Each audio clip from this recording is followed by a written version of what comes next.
नमस्कार, मैं हूं राजाराम त्यागी और आप देख रहे हैं फक्कड़ न्यूज। 2024 का लोकसभा चुनाव समाप्त हो गया है। बीते 4 जून को पूरे देश का चुनावी रिजल्ट भी आ गया है, परंतु हम बात करेंगे सिर्फ लोकसभा फैजाबाद यानी अयोध्या की, क्योंकि अयोध्या की सीट पर सिर्फ पूरे भारत की ही नहीं बल्कि देश विदेश की नज़रें भी गड़ी थी। बीजेपी का नारा था, जो राम को लाए हैं हम उनको लाएंगे। बीजेपी के लोग तो भगवान राम को हेर ढूंढकर अयोध्या जरूर ले आए, पर पता नहीं क्यों भगवान राम की निगाहें भाजपा पर टेढ़ी हो गई और अयोध्या से भाजपा का सफाया हो गया।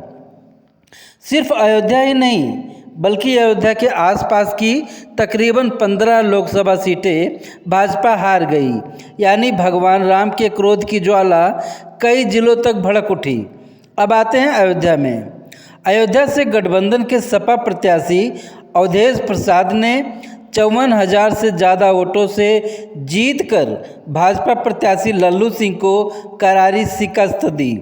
भाजपा प्रत्याशी लल्लू सिंह की हार पर बहुत से लोगों ने अयोध्या वासियों को गालियां भी दी। एक महंत जी तो रोते हुए अपने दिल का दर्द बयां करने लगे। पूरे भारत में अगर भाजपा हार जाती तो कोई बात नहीं, अयोध्या जीती तो पूरा भारत जय श्री राम कहता। पर आज जो अयोध्या पे उंगली उठ रही है ना, वो अयोध्या हारने की वजह से है। आज लग रहा है कि अयोध्या वासियों ने फिर से वो त्रेता लौटा दिया जब माँ सीता को वनवास कर दिया था। प्रभु श्री राम को 14 वर्ष का वनवास कर दिया था। महंत राजू दास, जो हमेशा विवादित बयान के लिए ही जाने जाते हैं, उन्होंने तो भाजपा की हार का ठीकरा प्रशासनिक अधिकारियों और कर्मचारियों पर मढ़ दिया। उत्तर प्रदेश में हार का सिर्फ एक कारण, पहला कारण यहाँ का डीएम, एसडीएम, तहसीलदार, कानूनगो, लेखपाल सब चोर हैं, भ्रष्ट हैं। जितना चोर अधिकारी है, डीएम चोर, एसएसपी चोर, तहसीलदार चोर, कानूनगो चोर, लेखपाल चोर। योगी जी के नीचे जितने अधिकारी हैं बिना पैसा लिए एक काम नहीं करता है, सब चोर हैं। इसके नाते चुनाव हारी और कोई कारण नहीं। अयोध्या के संत महंत शायद ये भूल गए कि भगवान राम ने शाही भोजन और शाही लोगों को छोड़कर निषादों को गले लगाया, सबरी के जूठे बेर खाए यानी गरीबों से प्यार किया। और 2024 में जब भगवान राम अयोध्या लाए गए तो भगवान राम ने देखा कि समय बदल चुका है और अब भारत देश में तलवार का राज नहीं बल्कि भारतीय संविधान का राज है। अब देश संविधान के आधार पर चलता है और उसी संविधान को बदलने के नाम पर भाजपा प्रत्याशी लल्लू सिंह वोट मांग रहे थे।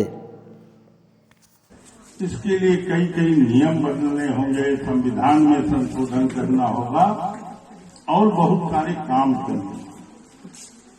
सरकार तो 272 तो भी बन जाती है, लेकिन 272 की सरकार संविधान में संशोधन नहीं कर सकती। उसके लिए 2/3 बहुमत से अधिक सीट चाहिए या नया संविधान बनाना। तो इसलिए अयोध्या में संतों महंतों से ज़्यादा आबादी संविधान को मानने वाले उन गरीबों की है जिनसे भगवान राम बहुत ही प्यार करते थे। और भगवान राम के ही नगरी में भगवान राम के सामने भगवान राम के प्रियों को उनके आसियानों पर बुलडोजर चलाया जा रहा था, उनकी ज़मीनें हड़पी जा रही थी। उन गरीबों के आंसू भगवान राम देख न सके और कहा, रुको हम 4 जून को बताते हैं। Further news. You should know what is happening in Ayodhya now. चौड़ीकरण, नया घाट से लेकर शहादतगंज तक 14 किलोमीटर लंबा रामपथ बनाया जा रहा है, जिसके लिए सैकड़ों घरों और दुकानों को तोड़ा जा रहा है। इस रास्ते में आने वाली 30 मंदिरों और 12 मस्जिदों को भी हटाया जाएगा।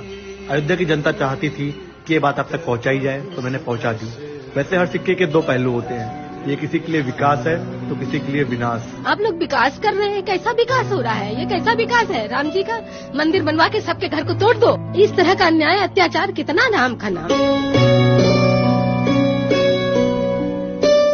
गरीबों को और गरीब बना दीजिए, ये तो नहीं कहे राम ना। ना राम मांगने आए कि पूरा बनवाओ, पूरे में हम रहेंगे, फिर विदेशियों को लाके बसाओ। हकीकत घर नहीं उजाड़ दिया जा रहा है, उठा उठा के फेंक दिया जा रहा है, घर ही नहीं तोड़ा जा रहा है। जा जा के फेंक दिया जाए।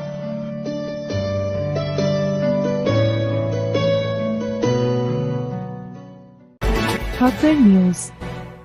हमारा 85 साल को घर है। अब देखिए मकान टूट रहा हमारा। मंदिर खाली मने दर्शन करने लिए इतना जनता के लिए नहीं बनवाए हैं कि इन सबको टिकाएंगे। और हम लोग कहाँ चले जाएंगे? जब बाहर मने टिका दो, यहाँ के लोग कहाँ चले जाएं? दुकान टूट गए अयोध्या के अंदर में, जो कि उनके बच्चे रहते थे, उनके परिवार भी रहते थे, और वो अयोध्या छिन्न भिन्न हो गया। बहुत मुसीबत झेल रहे बच्चे, बहुत कष्ट है। मंदिर तो बनने का हम लोग को नहीं कष्ट है, मंदिर बनवाए, लेकिन खेती बाड़ी सब कुछ तो ले रहे हैं, किसी में नहीं कमाए खाए, सब ले रहे हैं, तो हम लोग कहाँ जाएंगे? न खेत बच रहा है, न घर बच रहा है, न कुछ बच रहा है, तो किसमें खाएंगे, किसमें जाएंगे? हमारा पेट भरेगा नहीं भरेगा तो सरकार को सोचना चाहिए कि जिसका मैंने मकान को तोड़ा है, क्या उस लागत से जो पैसा दिया उस लागत से मकान जमीन मिल सकती है?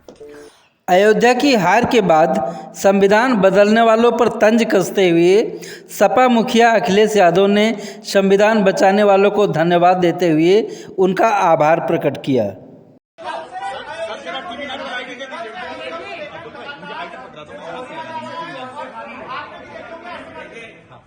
सच्चाई तो ये है कि भारतीय जनता पार्टी और सीटें हार जाती है उत्तर प्रदेश। भारतीय जनता पार्टी और भी सीटें हार गई उत्तर प्रदेश। आप जब अयोध्या का नाम ले रहे हैं जी, अयोध्या की जनता का मैं धन्यवाद देता हूं। अयोध्या की जनता का दुख दर्द आपने भी समय समय पर देखा होगा। उन्हें जो उम्मीद थी वहां की जनता को, जिस तरह के सरकार का कामकाज था, लोगों को मुआवजा नहीं दिया सही जमीन का, लोगों के साथ अन्याय किया, आपने मार्केट की कीमत से जमीनें नहीं ली उनकी।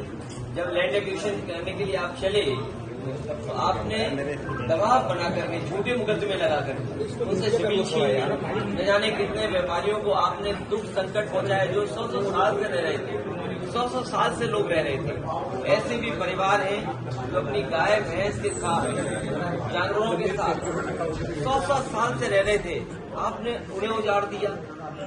आप किसी पुण्य काम के लिए आप गरीबों को उजाड़ रहे हैं। तो इसीलिए मैं समझता हूँ अयोध्या और आसपास की जनता ने भारतीय जनता पार्टी के खिलाफ मतदान किया। अब अयोध्या हार के और भी कोई कारण हो तो कृपया कमेंट बॉक्स में अपनी राय ज़रूर लिखें।